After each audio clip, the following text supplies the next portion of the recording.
Yes friends, today we will start with a new chapter called as time of supply of goods as well as time of supply of services.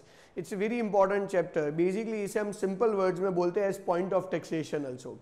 I mean like if you have studied excise और service tax, आपको ये पता होना चाहिए कि excise के case में हम ये बोलते थे कि जिस दिन goods factory से remove होंगे उसके हिसाब से टैक्स का liability create होगा, और अगर मैं सर्विसेज की बात करूं तो जिस दिन आप उसका इन्वॉइसिंग करते थे उसके हिसाब से आपका लायबिलिटी क्रिएट होता था. बट ये मैं एक्साइज और सर्विस टैक्स की बात कर रहा हूं. Now we are studying a separate act called as GST act. तो जीएसटी में जब मैं आपको गुड्स सप्लाई करता हूं, जब मैं आपको सर्विस सप्लाई करता हूं, तो वो गुड्स और सर्विसेज के लिए मुझे जीएसटी गवर्नमेंट को पे करना पड़ेगा. तो वो कब मैं पे करने जाऊं? तो कोई बोले कि जिस महीने में सप्लाई हुआ है उसके नेक्स्ट मंथ पे करने जाने का, क्योंकि डेट्स हमारे I believe everybody is aware that आपका जो फाइनल टैक्स भरने का और रिटर्न भरने का डेट है that is 20th of next month. So अगर मैं आपको जनवरी महीने में सप्लाई करूं तो मुझे 20 फरवरी तक उसका टैक्स भर देना है.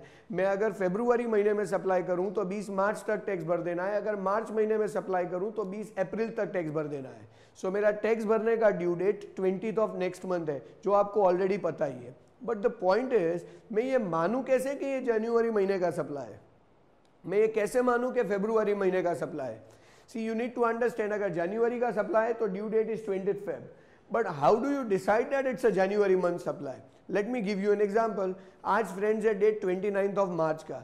तो अगर 29th ऑफ मार्च आज का डेट है तो 29th ऑफ मार्च को मैं अगर आपको कुछ सप्लाई कर रहा हूं, या मान लो कि हम दोनों ने म्यूचुअली अग्री किया कि मैं 29 मार्च को हम टेबल पे बैठे और मैंने हम लोगों ने म्यूचुअली डिसाइड कर दिया कि हम दोनों के बीच में ट्रांजैक्शन होने वाला है. अब ये 29 मार्च को हम दोनों के बीच में ट्रांजैक्शन के टर्म्स डिसाइड हो गए. फिर मैंने उन टर्म्स को कंसिडर करके 30th मार्च को तुम्हारे नाम का इनवॉइसिंग बना दिया. अब उसके बाद 31st मार्च को मैं अपनी फैक्ट्री से गुड्स का रिमूवल कर रहा हूं. ये गुड्स 1st अप्रैल को तुम्हारे वहां रिसीव हो रहे हैं. 2nd अप्रैल को तुम मुझे उसके लिए चेक इश्यू कर रहे हो जिसका मैं अपने बुक्स में एंट्री कर रहा हूं, और 3rd अप्रैल को ये चेक मेरे बैंक अकाउंट में क्रेडिट हो रहा है. तो ये सारे डेट्स में से मैं कौन सा डेट मानूं एज टाइम ऑफ सप्लाई? क्या मैं 29 मार्च मानूं जब हम दोनों ने म्यूचुअल अग्री किया था? क्या मैं 30th मार्च मानूं जिस दिन मैंने इनवॉइस इश्यू किया था? 31st मार्च मानूं जिस दिन मेरी फैक्ट्री से गुड्स रिमूव हुए?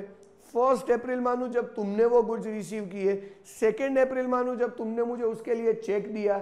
या 3rd अप्रैल मानूं जब ये चेक मेरे बैंक अकाउंट में क्रेडिट हुआ? ये सारे डेट्स में से मैं कौन सा डेट मानूं as time of supply? Because you say कि सर 29th ऑफ मार्च या 30th मार्च या 31st मार्च मानो एज टाइम